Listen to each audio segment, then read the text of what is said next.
Chapter 14. In Search of Solomon's Mines. There was something strangely familiar, and at the same time very odd, about the atmosphere of Port Sudan. Just a short flight in an Arabian aeroplane, a hop across the Red Sea, and I was in another world. The twin British and Egyptian flags of the condominium fluttered over an orderly collection of airport buildings. We taxied to a stop, and a strapping, coal-black officer dusted the whole machine with DDT. As the door opened and we passengers were led blinking into the harsh sunlight, a truckload of khaki-clad figures descended upon us, their shining faces wreathed in a sort of round, easygoing smile that would have been unknown in the dignity-conscious Saudi land. After a year in the holy land of Islam, American soft drinks, American ways, and what I can only call desert-mindedness, I experienced anew the sense of being in a British-inspired society again. Not that there seemed to be anyone from the United Kingdom in sight. Customs officials, police, white-draped idlers, all were Sudanese. The sensation deepened in the town itself. There is a feeling of almost old-world Britain throughout the Sudan's vast million square miles that somehow is never incongruous. Neatly spaced rows of buildings, towering servants with tribal slashes on their cheeks, wearing English badges on their snowy turbans, British cars driving on the left and not on the right, these and 100 other things struck me with considerable force. I had 3 main objectives in the Sudan. I wanted to see the fabulous Sir Syed Abdur Rahman, leader of the Mahdi movement started by his father, and which is associated with the War of Kitchener and Gordon. I wanted to get the first picture, if it was possible, of the interior of the Mahdi's tomb at Omdurman, to see something of the mines said to have been worked by minions, or genii, depending upon your attitude, of King Solomon, son of David. And there was another thing. Soon after I landed, I heard that it was not allowed to take pictures in the Legislative Assembly building at Khartoum, so it struck me that it might be a good idea to have a stab at that as well. Posed pictures had been taken, but none actually during debates. I wanted to get in somehow and give my concealed camera a chance of action. As I saw it, the tomb was the more dangerous. Caught in the Parliament building, the very worst thing that could happen would be deportation, and probably not that. But alone in Omdurman, among the enthusiastic 100%ers of Mahdism, one might be roughly handled, to say the least. I decided first to take a few days off and taste the delights of Port Sudan. Through the streets that autumn evening strolled long-limbed Sudanese, almost invariably dressed in startling white. You could tell by their turbans whether or not they belonged to the Mahdist party. Some supporters of Egypt wore the fez, and khaki, badgeless uniforms seemed to be coming into vogue as well. Indian families in their national dress made a splash of colour against the biscuit drabness of the African sand. Down by the port I went for a trip in a glass-bottomed boat, fascinating by the milling, multicoloured Red Sea fishes that must be worth something to any aquarium. Anyone with a cine camera and colour film here could make a picture well worthwhile without venturing outside the shelter of the port itself. It is whispered that certain intrepid explorers had done just that, much to the amusement of the Sudanese when the films were shown there. It is quite a local relaxation to visit the ships from India and Aden, which are called here during the day. Crowds of Indonesian pilgrims in red and green sarongs were welcoming fellow countrymen off a liner packed with Australians en route to Britain.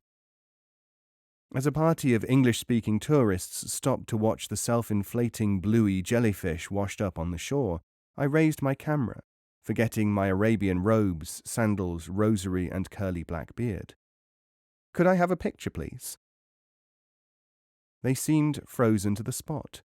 Then they all burst out laughing. They were apparently Australians, mother, father, and 3 teenage daughters. The father grinned at me. "Who do you think you are, cobber? Lawrence of Arabia?" I suppose something was incongruous. It must have been my English, but I couldn't help it if I went to school in England. I did not quite know whether to be annoyed or not. But I made my way back to the hotel, shaved my beard, and put on a white suit. Here and there among the dawdling crowds of the town I saw small groups of men, striding purposefully towards the port. Under their arms they carried a long, thick roll of camel hair rope, the badge of the porter since the days of the Arabian Nights. In their astonishingly woolly hair was stuck the traditional curl pin, which showed that they were Hadendawa, the Fuzzy Wuzzies, Kipling's benighted heathens but damned good fighting men, who broke the British square during the Sudan War, because we did not know it was invincible, is the joke enjoyed today by Sudanese and Britishers alike in these cordial times, and have never forgotten it. These, as I had heard, were the wanderers and camel men whom nature had deputed to surround the supposed area of Solomon's mines. After a good deal of thought and planning, I struck northwards along the Red Sea coast to look for the mines. It sounds simple, but if you have some idea of the geography, you will see that it was a pretty silly idea. For hundreds of miles there is nothing but desert on one side, salt water on the other. Wells are few and far between. There is no Ibn Saud here to drill artesian wells out of apparent nothingness, no magic lamp filled with Arabian oil to conjure up asphalted roads and police the free land that the Hadendawa call home. My information was scanty and my capital was small. I knew that somewhere here there lived a stubborn Irishman and his wife, who after 20 years of hardship were making the mines pay. I knew that people were not supposed to visit the area. Why? You could take your pick of the reasons. The civil authorities pointed to the undeniable fact that only recently a truckload of rash explorers had lost their way and died in awful agony from thirst. The local civilians whispered that the Fuzzy Wuzzies were unreliable and would fight anyone who they thought might try to open up the mines. Some people in an Arab cafe said that friends of theirs had tried to reach the reefs, but that their heads had been politely returned by the tribesmen, with a message to the effect that they would always be pleased to return for burial any heads of travellers who lost their way. The more politically minded youths whom I ran across in various offices and clubs swore, depending on their politics, that the British or the Egyptians each did not want the other party to get the fabulous treasure first. An official of the Geological Survey stoutly maintained that there was no gold there. No, it had not been surveyed for some time, there were no maps, there was no journalistic story there at all, only thirst and Hadendawas. No writer had ever been there. I did not mention that I had a geology diploma, or that I had examined samples just across the Red Sea in Arabia, which made me think that the workings there were complemented by Sudanese mines, because I felt that this might arouse suspicion that I was working for the Egyptians, British, or gold syndicates. After a good deal of wandering, I finally came across the 100-odd immense workings which once supplied the riches of the pharaohs. In spite of the unparalleled expansion of almost every form of production and industry in this land 1/3 the size of Europe, the mines which formerly yielded Nubian treasure for both Africa and Asia remained unworked. Officially, that is. I had searched ancient records and travel stories, made some sort of study of the ways and history of the dynastic Egyptians and the Israelites, and was fully convinced of the existence of the mines and of the riches they had once provided. The Sudanese themselves, Nubians, Pharaohs, Phoenicians, and Arabs, have in turn fought and intrigued for control of the gold extraction industry.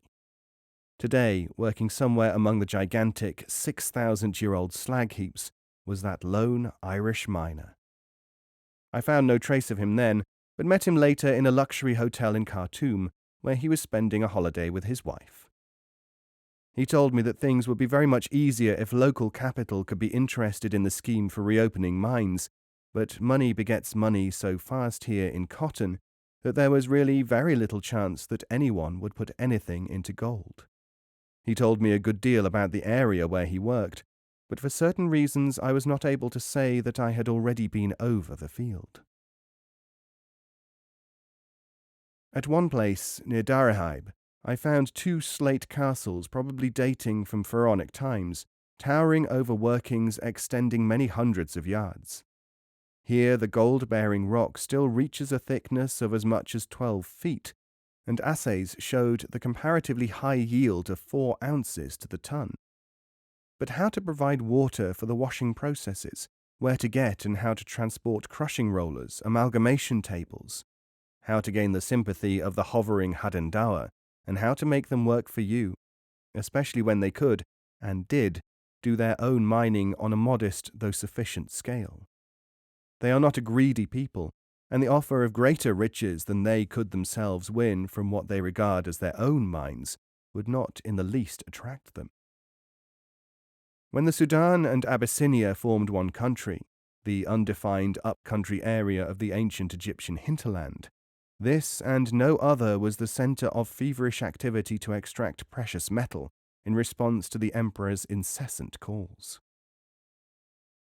Many thousands of slaves toiled night and day, literally, as contemporary records show, to accumulate for the monarchs of the Nile a treasure so great that, even today, it is almost incalculable.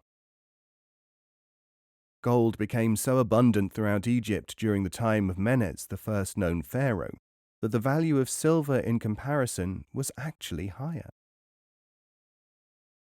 Picture the scene. At some places, the mine entrances are either sealed or lost, having been blocked by the Sudanese when Arab conquerors swept over the country. In most cases, the towering slag heaps, resembling those of industrial England, stand out against both the dun brown of the desert and the blue of the sky. Unaffected by the weathering action of the fine-blown sand, the silica matrix rock gleams here and there with tiny twinkling specks of false gold. Once inside one of the workings, there is something more than just eerie about the silent maze of intersecting galleries, the abandoned piles of earthenware crucibles, and the strange silence of the place. Millions of bats now dwell in places where the preservation of even chisel markings seem to point to recent exploitation.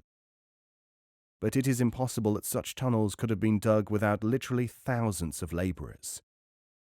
It takes little imagination to feel, as I did more than once, that one might run across a barbarian soldier standing guard over the neatly piled stocks of perhaps 50,000 crucibles, each one a complete replica, or perhaps I should say prototype, of those still in laboratory use 60 centuries later. We are fortunate in having access to detailed descriptions of the methods of work used in those days. Agatharchides, writing as late as 140 BC, tells of the period when the industry reached the peak of its efficiency.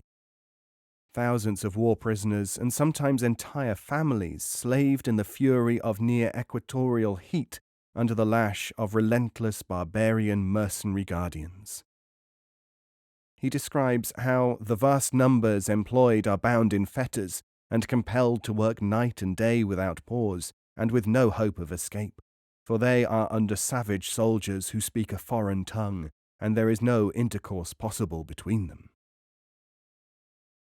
At the site of some of these slave camps, the huts of the workers endure even to this day. Every few hundred yards, the monotonous pattern of clay-built dwellings is broken by a larger and better constructed house. In this probably lived the guardians assigned to this particular section of the slave quarters. Gold mining under the Egyptians was no haphazard affair, but a highly organized industry. There can be little doubt that, due to the fact that the territory has never been adequately surveyed, many really rich deposits may exist and await rediscovery. At one time, during the earlier years of Western interest in the Sudan, companies sprang up and sought exploitation and exploration rights, but they seldom progressed far. Capitalists, at least during that time, were never marked by the pioneer spirit which would be needed almost in the nth degree to survive here. There seems to me to be evidence that quite a number of these diggings were abandoned or deliberately blocked at various periods of history, probably on the advent of invaders. There is one explanation why the mines known at present are believed not to be those from which the greatest treasures were obtained. Their yield was probably never as high as the deposits described by the ancients, or anything like as economic. It must be remembered that even slave labor can be uneconomic, for mercenary guards have to be paid, and some sort of livelihood for the prisoners must be provided. Geologists are of the opinion that natural water and food were never sufficient here to support any type of community, and hence their provision would mean something of an expense. If, for the sake of argument, any of the fabled rich veins were to be discovered by some traveller today, there might be considerable possibilities for development. I, for one, would be more than keen to go further into this fascinating problem.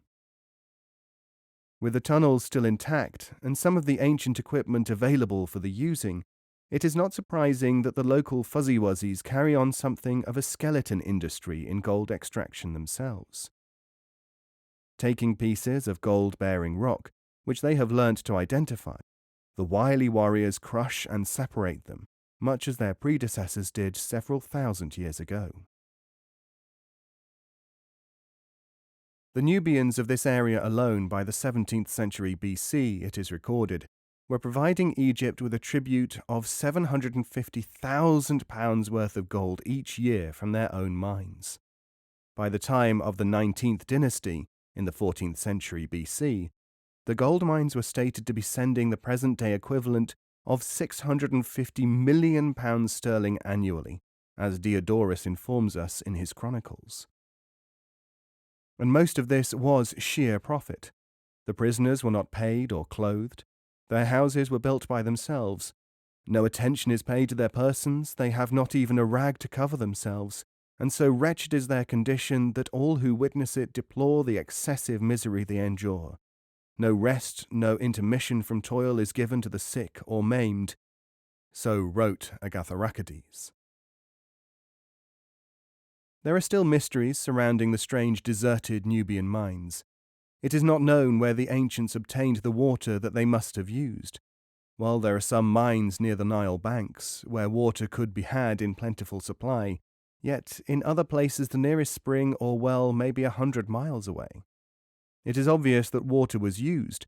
The equipment that I inspected there proves that it was indispensable to the workings, and in fair abundance for that, if not for the prisoners. Geological evidence replies that there has almost certainly not been in human times a water supply in the right part of these sandy wastes. Certainly there is nothing, here or anywhere else, to show that the peoples of those times possessed mechanical gold ore separators for which water would not be used. When the Arabs conquered the country in the 7th century, their own legends of King Solomon's mines told them to look for them north of what is now Port Sudan. The apparent lack of an explanation of how the mining was done and other mysteries were clearly explained, to their minds, by the same legendary tales of the son of David. It is not difficult to see why. How, for example, can we explain the method of lighting a 300-foot tunnel which has no indication of known artificial light being used? Unlike most of the mines of similar antiquity, there is no trace of lamp or candle carbon on the walls or roofs. Only one lamp, and that from a late Roman period, has ever been found, and this in spite of the fact that hundreds of relics of the time, still scattered in local profusion, include almost every other type of article of contemporary use, even down to small personal possessions such as combs. If lamps or other artificial means of illumination were in use, it can be argued, some trace of them should remain. Elementary inspection of the underground workings showed that it would be impossible for a normal, or even if it comes to that, abnormal person to work along the veins without some form of portable light. According to Arab story, the mines were actually worked by jinn, and these genii used magical methods of lighting and worked ceaselessly for their master, the lord of all the supernatural beings. Comparable mines, which have been excavated in exactly the same way, are to be found in Arabia. Those that I saw there, less than 200 miles away, just across the Red Sea, are almost identical with the Sudanese mystery mines and may have been worked at about the same period, and even by the same people. Historians have agreed that the Arabian Hejaz mines and those of the Hadendowa land may quite well date from King Solomon's day. Having extracted the ore piece by piece, and as the slaves obviously did, how did they know which lumps were gold-bearing? For they certainly did know. No method that was employed can even be guessed at. Their sorting methods were so amazingly efficient that in hundreds of tons of rejected ore still to be seen, only a few pieces containing payable gold seem to have escaped their scrutiny. Gold occurring in quartz is very often invisible to the naked eye, yet these men of Pharaoh's time found it. They knew, without powdering the rock, if it contained sufficient gold to be worth extracting or not. As for the finished article, ancient Egyptian gold recently scientifically analyzed showed it to be 22.3 carats fine. Only 7/10 of a carat was impurities. In the deep south of the Sudan, another form of gold extraction was shown to me in my search for Solomon's mines. On the Ethiopian border, the Negroes pan gold dust and nuggets from the stream. They, like their fellows in the north, refer to this area as the Mines of Solomon. The fabulous land of Punt of ancient times was probably composed of the Sudan plus the countries on the Arab side of the Red Sea, Yemen and the Hejaz. When it is remembered that it was from Punt that Solomon is said to have received his golden treasures, a case might be made out for thinking that the Sudan mines do, indeed, form part of a group which enriched the Israelite king of old. The veteran American engineer K.S. Twitchell speaks of the legend that Gariyat mine across the Red Sea in Saudi Arabia was worked by the miners of King David, father of King Solomon. He also concludes that the Mahad Dahab, cradle of gold near Jeddah, might have been a source of the gold of King Solomon. It may possibly be called one of King Solomon's mines. 1,000 years before Christ, the Phoenicians traded with the Sudan, Ethiopia, and the Yemen. They also had, we are told, strong ties with Solomon and worked with him in mercantile ventures. Whatever is the truth of the matter, nothing much more can definitely be established until further written evidence is discovered. There is nevertheless a lure about the reputed mines of Solomon that seems to tug at the mind. The urge to dig for gold probably exists in most people, and a time will come when Solomon's mines receive attention from further prospectors. And I shall always believe that there is a scope for enterprise among the silent monuments of a rarely visited area. I shook off the magic of the land of Punt, for it was time to journey inland, to the heart of Mahdiland.